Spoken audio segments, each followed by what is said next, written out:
Hello all, welcome to the first ever episode of geekJUDGE. So this channel, me and myself and Balaji, we started this channel just to share our experience in AI.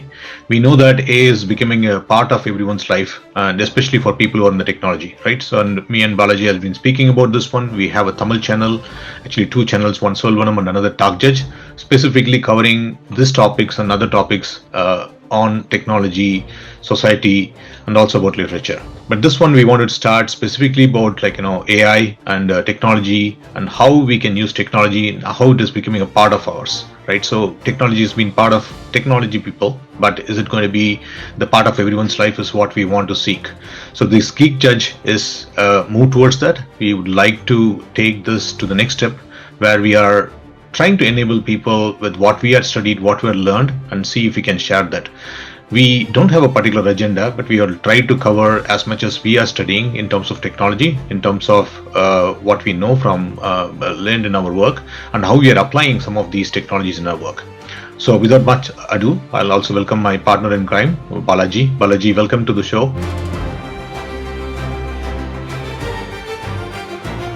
Thank you, Dinesh. I'm excited. Let's get to the show. So, what's the first news item or what's the first important takeaway you have? Yeah, I think like I said, we talked about this one a lot of time. When we are talking about AI, we always focus about Open AI. We talk about Grok, we talk about Gemini, we talk about Microsoft Copilot and everything, right? So, but Apple has been sidelined, or they've been maybe staying behind on this race. They had Siri, but I don't think they had used AI as much as they're supposed to use it, right? So, but now in the current WWDC 2026 keynote, which happened a couple of weeks back, right? They did mention about Apple's shift into the AI ecosystem, right? So a couple of things that they made announcement, Siri will become AI focused. So they're going to bring out also a chat based chat style voice also, right? Text interfaces. So as you know, OpenAI kind of popularized this chat GPT kind of a concept, right? Where we are chatting on an interactive way. Siri already had it, but it was not as much accurate, right? So I think they want to move to that one. Second thing is they want to introduce and also embed AI into every part of the Apple OS system ecosystem, right? That starts with the iOS 27 system-wide AI integration. So that's one big news for us, right? So from your perspective, what are the things that you had seen, Papa? Hey, thanks, Dinesh. So first of all, I would share the top three concerns from instead of whatever I had seen. I'm not an Apple fanboy. I'm an Android guy. I don't care about my privacy. Literally, that's what people would be saying when I say that. Having said that, I do feel how the Apple community would see this because Google, Gemini, we know they are not really that great, like in sense for their marketing claims with privacy as a moat, and they will not be like we have seen ads from Apple directly attacking Samsung or Google. So, that's the first concern I have. How do you see that as a product principle? Quickly, within 30 seconds. Yeah. So I think Apple has been big on privacy, right? It's one of the concerns they have, why they are being closed circuit. But there is also a story behind the privacy, which we already know that they want to guard their proprietary stuff, right? They do not want to expose it. So there is a two-way sword or a two-way way, Apple marketing approaches it, right? But if you think purely about privacy, right? They have the Apple Store is is the biggest thing that they have in terms of safeguarding the privacy. So I think what I saw and what I read is they're going to improve that privacy or include that privacy in terms of auto deleting chat histories, right? So whatever chat histories that you have, they want to delete it so that others will not have access to it, right? Integrating with third-party Gemini, I think it will again happen within the sandbox of the Apple framework, right? So Apple has been known for doing that. They'll have their own virtual machines and virtual sandboxes where they will integrate it. They will converse with them through an encrypted tunnel. But I think whatever they have it, they'll do it. So I think in terms of Apple, the privacy, I have very good opinion, and the way they had guarded their privacy is very good. They had been a closed team, but I think that's going to continue. Second thing is how they're going to integrate the iOS 27. They're going to integrate end-to-end of privacy, end-to-end of security. We need to see what is going to come out of this one. We need to do some additional research on that one, but I think I'm pretty sure that they're going to cover that as well. Cool, cool. Thank you, Dinesh. So let's switch gears. Let's go to our favorite new poster kid, NVIDIA. So I heard NVIDIA is dictating terms to its consumers. That was news to me. I just learned about it like today in preparation of this. So talk to me a little bit, or share what do you think how the chips is gonna play out. Yeah, so NVIDIA is definitely what is driving AI today, right? So they are the major driving force. And the thing is more and more companies try to get into AI. They need the compute power, they need the memory power, right? Those are the two basic things they need, because AI requires you to churn a lot of data, like infinite amount of data, right? So it's every day, the internet is growing, the data is growing. So they need chips that are capable of churning this data. They will need to read this data and build better LLMs. Second thing is the model frontiers, right? So every day you get newer models coming. The newer models are craving for more server powers, compute powers. They need more memory power. But the problem what we have is, this is all in the virtual world, we need all these things, but in the physical world there's a limitation in terms of how much of supply you can produce, in terms of how many chips you can produce, because the massive amount of the requirement for these chips is not matched by the physical production. Because I mean, if you look at the onshore chip making, there are three major companies which are able to fabricate these chips, TSMC or a few of these companies. Those are the companies which are in the business of fabricating the chips. You can come up with the architecture for a chip, right? But to put it into production takes a lot of effort and time. It is currently they are saying we are lagging around 6 months to a year in terms of getting that place, right? So for example, TSMC, in terms of their manufacturing facility, they said they're already booked for the next 2 years. So any new architecture that is going to come in cannot be fabricated as soon as possible.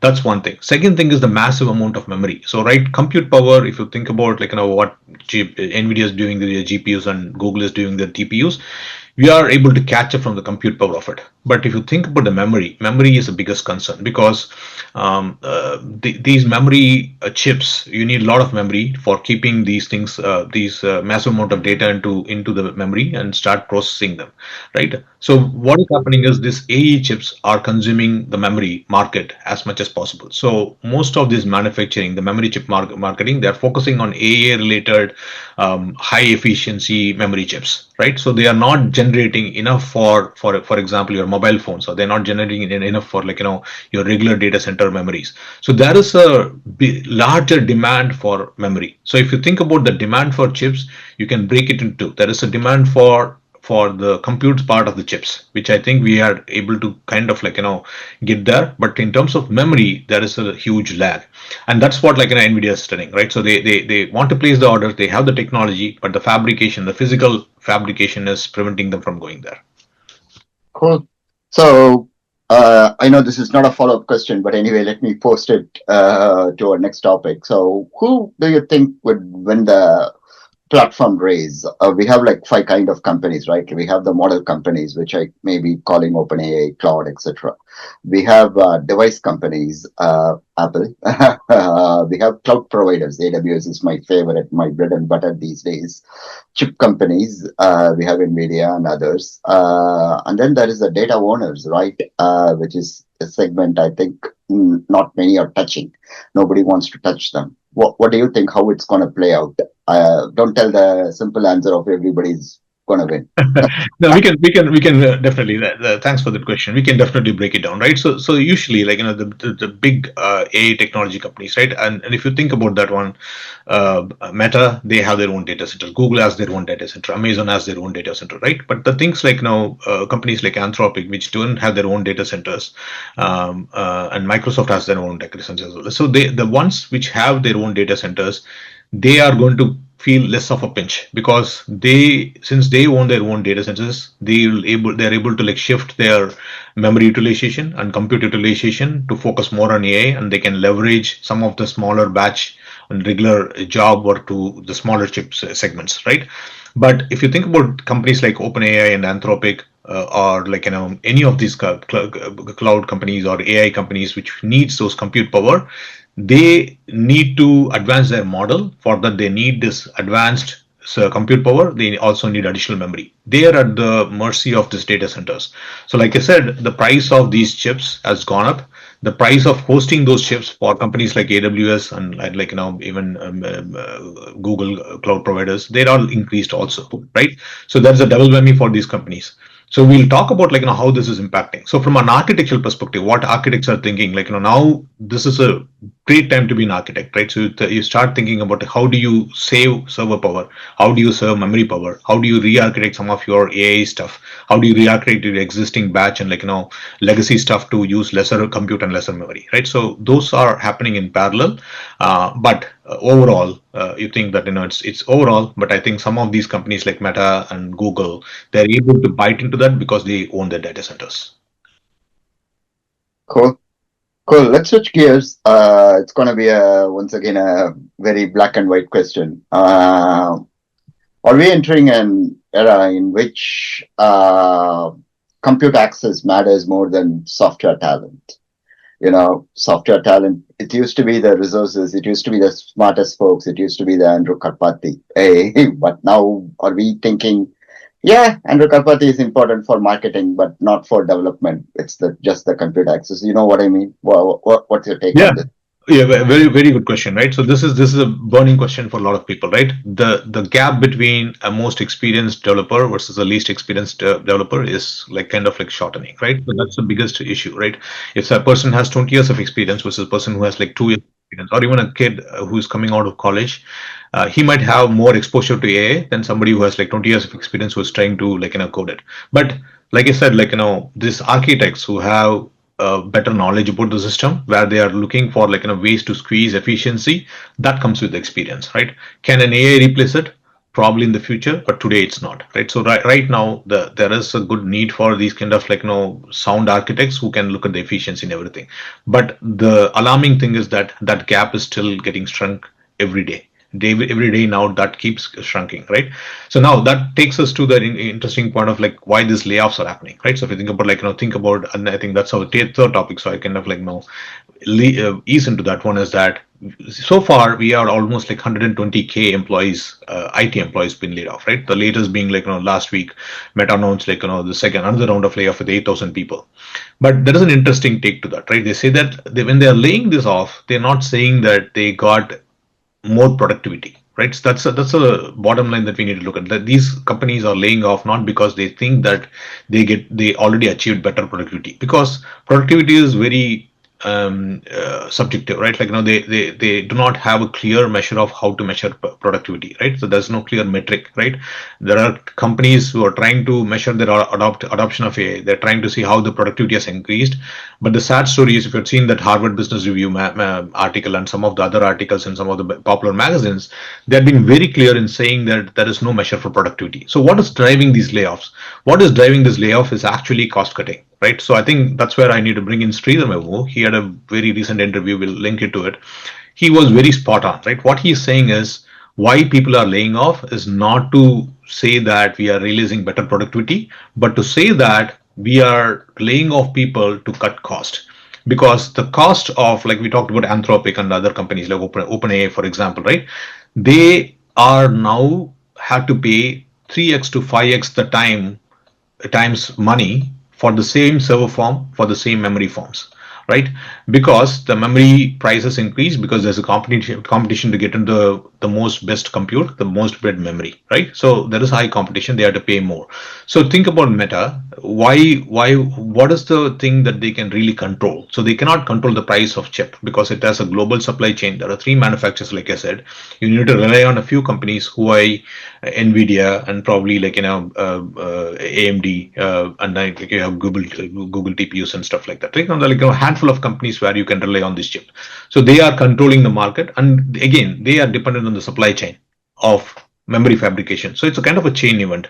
So the prices are increasing. All these companies cannot manage the price. The price of managing and maintaining an AI infrastructure 4 years back versus today is almost 10x. So where do they cut the cost? The best way they can control is by laying off employees. So that's a very good take. I saw this interview. I think we both were sharing this one in our channels, in internal channels, right? That was a very interesting take. So nobody has a metric saying that, hey, we had increased our productivity by X percentage, so I'm cutting my employees by Y percentage. That is not never happening. So that's a very good interesting take. So maybe what do you think about these layoffs? Do you think, like, do you agree with Sridhar? Do you think that there is like some greed factor to it as well?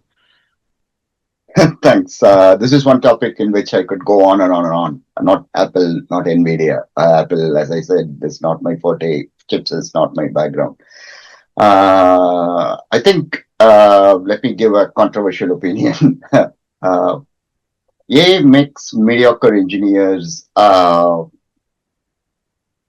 productive, and also it makes AI really makes them spot. Like, in the sense, if I have a bad person, like a bad coder or not a great developer, AI will make that person visible immediately. That's one of the huge advantages which it exposes out. It's like it lights up that person. It's a controversial take. I know you have an alternative opinion. I will give the mic to you. But this AI transformation is not a cost cutting story. It's not a productivity story. It's a power consolidation story. It's like folks like you and me who are like a little bit veterans. We want to have the power, is what I would say as a second controversial take to the mediocre engineers being spot on. But to consolidate your question and to supplement what you said earlier, a person cannot be. We had shift lifted way back, like in the sense now we do. Even the product manager can code, and yeah, marketing salesperson can do the coding. We had like a business analyst, coder, architect, QA, ops person, operations person, networking, security, performance engineer, SDET, etc., etc. All of this is shift left. So similarly, now the coder, architect, which do exist today, the developer, architect, AI integrator, systems integrator, the cost person, the FinOps person, all of this is getting amalgamated. All of this is getting shrunk into one person. That's what this layoffs is all about, is in my mind. Yeah, I think you said well, right? So there is going to be a power struggle, right? Like you said, there is a power struggle between, like, people who think they are an expert, and then people who are coming new into the industry and kind of challenging them, right? Not as a direct, like, a verbal or like, physical challenge, like we said, like, it's not a trial or whatever, but like, there is definitely a lot of friction among them, right? So that being said, and I also agree with what you say, right? There is, like, this amalgamation, right? Previously, if you think about even 10 years back, we used to have business architects, we used to have release engineers, and we have test engineers, right? Literally, at least in my company, and I think probably many of the companies, you don't have the QA stream at all. You do not have the business analyst stream at all. There is no release engineering stream at all. So a particular engineer should be well versed in a full stack development. Now, in the AI world, it is going a little bit further, right? You don't even need an engineer, right? So you don't need to have that skill to write a code, where you are able to prompt, you are able to create right prompts to create your own technology, create your own applications, create your own product, right? You need some still of these veterans are required to kind of enhance it and, like, nuancify it. I'll call it nuancify, because, like, you need to add some bells and whistles to make it work, and then there are some architectural principles you need to follow, make sure that, like, your application doesn't crash, it doesn't have causes this race condition. So there is still value for that one, but I think that gap is shrinking, as he said. But again, let's leave it to our viewers. Like, what do they think? Do they agree with Sridhar Vembu's thought process? What do they think about this reduction in gap between a veteran and a new engineer, or even a non-engineer? So let's leave it out to them. But with that said, we'll try to wrap it up, right? Our idea is to, like, now make this within 15 minutes. I don't know if you reached that one, maybe a little bit more, but let's leave it out to our viewers. I want them to watch this video, right? Again, this is not going to be an expert deep dive, but if you want an expert deep dive, we can do that too. We have, like, a series of experts within our group who can speak about this in detail. So we'll do that. Like, what we are doing, think of this as, like, our initial first kickoff. And what we are looking for is, like, provide your suggestions, bring up your ideas, and say what is needed, right? My primary focus is for usually students, right? Students who wants to learn AI, come to this channel, see what you can learn, ask questions. We'll try to address those things. We'll try to do it a weekly or even twice a week. If there is much interest, right? And then we have a group of experts, and then you can be part of this group of experts. Like I said, the gap between experts and non-experts is reducing. There is the term expert might even go away in the world of AI. So with that said, Balaji, thank you very much for taking the time. I know you have a busy schedule and coming and joining us. This is a good kickoff for us, I guess. With that said, I'll let all our viewers to share it. Share your thoughts if you like or don't like. We are looking for your feedback, and we're looking for meeting you more in this geekJUDGE channel. Thank you.